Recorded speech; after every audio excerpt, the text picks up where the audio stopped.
What's up, y'all? Welcome back to Little Clickless Vacuums, Fans, Machines, and Reviews. Today we're back with another vacuum. This is my Dyson DC-14 All Floors. This is actually the second Dyson I got in my collection, one of two, along with my DC-25 Animal Ball. And I'm actually gonna.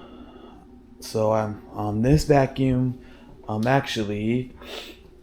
I know it. First off, I know it looks a little beat up, but well, actually, now that you look at it, because of all the stuff I've done to it, it doesn't really look beat up anymore. But I was just about to address in case someone saw my video that I did back when I used to do the vacuum videos on my vlogging channel a couple times. That's just because it was used a lot. The previous owners actually took really good care of it. This was given to me by one of my old coworkers when I was doing a paid internship at Smith Turf Irrigation. She found out that I liked vacuums and collected them, and she asked me if I wanted her Dyson because she got a new one. So they gave this one to me, and this is actually the first vacuum in my collection that I've had to fix because, like every collector, you want to make them last as much as you can, and for the most part, when it comes to fixing vacuums, it's normally just a clog or something that's maybe yeah, it's just a clog, or maybe it just needs a new belt. But this, however, was the first ever vacuum in my collection where it actually was something other than a common clog, and that's another reason why I love taking this apart and fixing it. I'm going to go over a few things that I've done to it just because we won't be able to do if it still has the current problem today, because I'll need to get a part for it. But anyway, when I got this vacuum, like I said, I got it back in 2020, I think, so around during COVID. But when I got it, I think maybe a year later, around 2021, since that's when was it 2021? Maybe it was. Yeah, it was 2021. No, it wasn't. It was 2022. It was around somewhere around August, but I can't remember. But anyway, sometime between those years, I got this. I still had it, and I was vacuuming with it one day. And since we didn't have, this was back then, there wasn't a rug or anything like that on the floor. It was completely laminate flooring. And because of that, sometimes I would turn the brush roll on and off if I had a vacuum with that feature, just for fun, just quick on and off. Or sometimes if I need to have it spit some of the dirt that gets up in the brush roll, because for a lot of people who don't know, the one downfall between vacuums with the brush roll on and off feature is that and this can happen if you also vacuum up too much stuff as well, but sometimes, particularly when the brush roll is off, this will cause dirt to build up on the top part of the brush roll bar, and cause it to kind of put a gap between the vacuum and between that and the hose, so it's hard for the vacuum to suck up dirt. So you'll sometimes have to either take the brush roll out and clean it, or just quickly turn the brush roll on. You just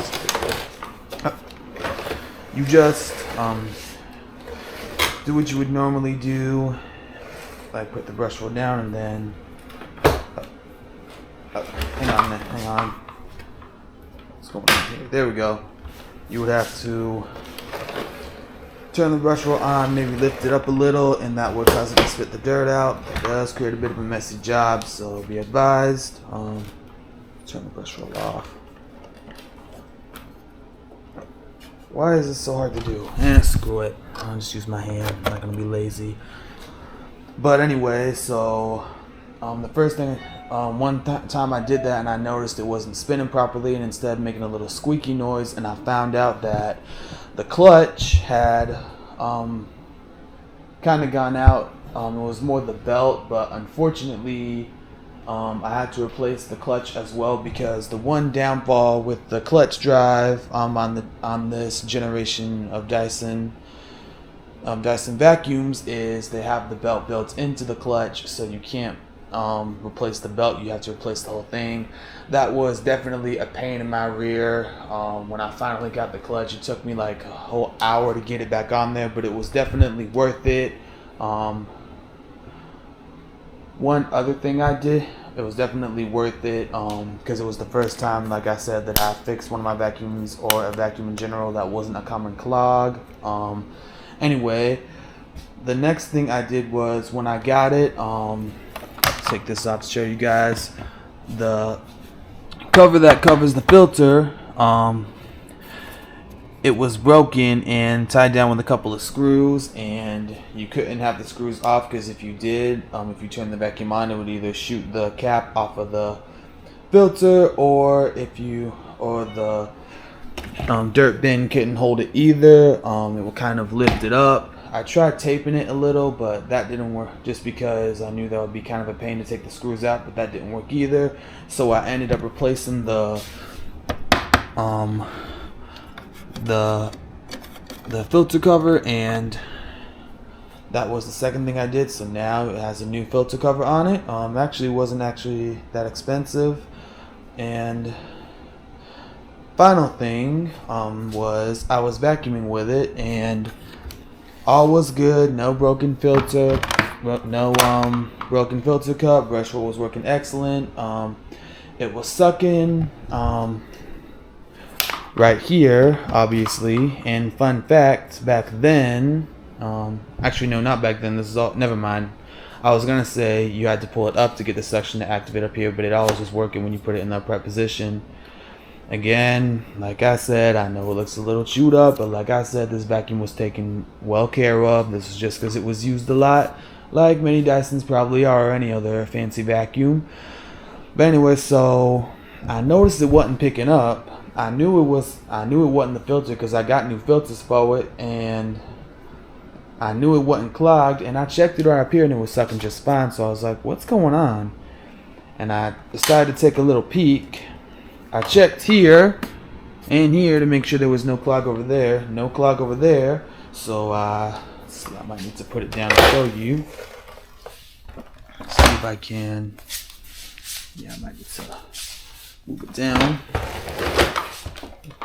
Let's see here. There's the hose. Checked here as well. Checked here as well. This part right here. And this is the other two places I checked, in case I didn't catch it with the camera, because sometimes I'm not paying attention when I'm recording.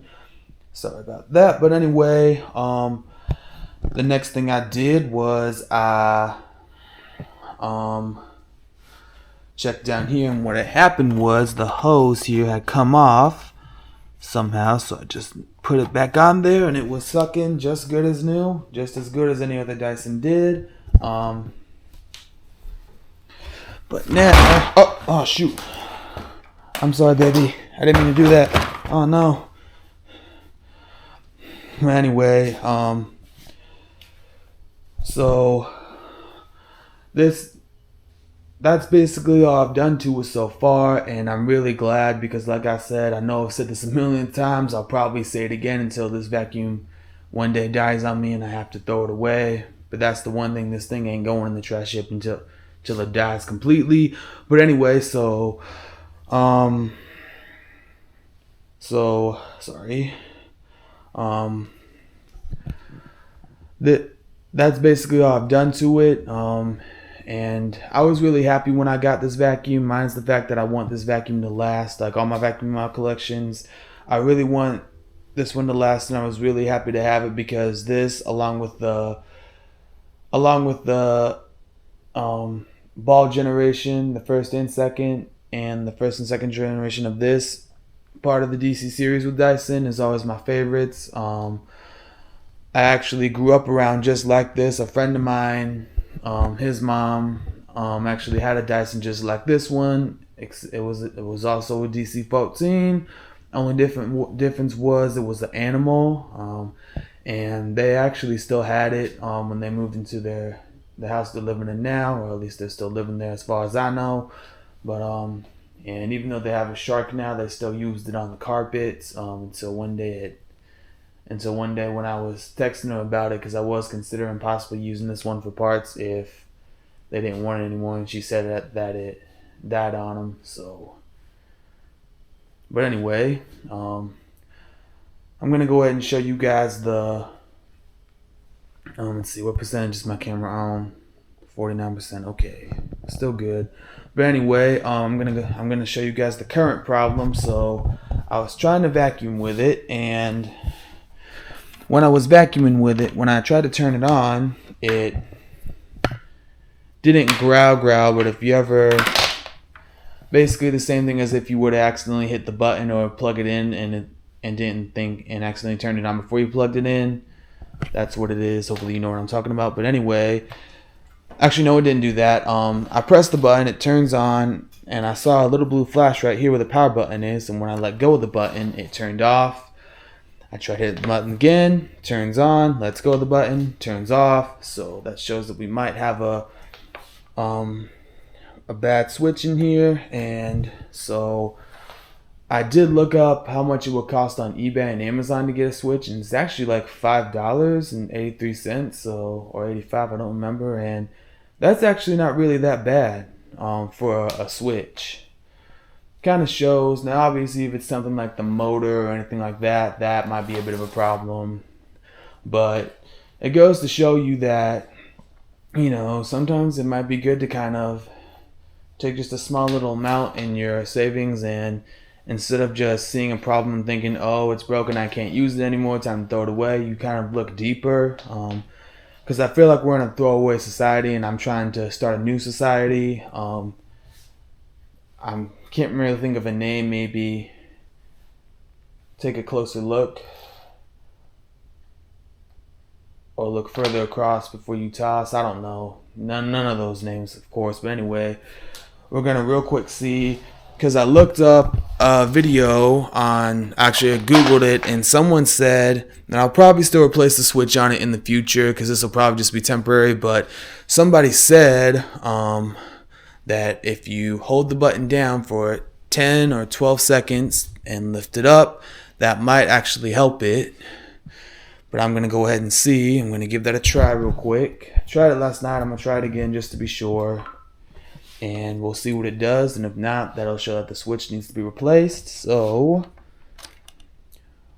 1, 2, 3, 4, 5, 6, 7, 8, 9, 10, 11, 12. Let's slip it off. So I heard something. Let's see what that does. Oh. Let's see here.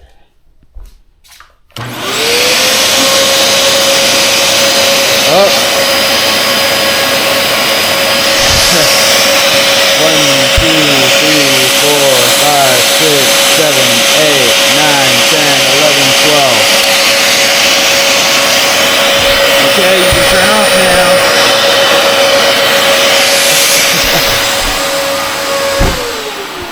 Okay then. Well, that sort of fixed the problem. Now, as you can see, it turns on, but now it won't turn off. So now I guess I must have made the switch stuck a little. So I'm gonna real quick see what else I can do, and we'll be back in a flash. Okay, so I got it back in here. I forgot to do an outro, but anyway, I got the cord like that, so that way I don't have to undo the cord and possibly remove this. But anyway, I tried it a couple of times and I couldn't get the button to turn it off, so I think either the button's gone bad or maybe now it's kind of doing the opposite thing. Maybe I can look closely and it says see, I can look here. It looks like the button's coming out, so I don't know what the problem is. It looks like it's kind of stuck, so maybe that was I don't know what the problem is, but like I said, I'm going to probably replace that switch and put a new switch on there. But anyway, until then, hope you enjoyed this little video, and I'll see you on the next one. Bye, guys.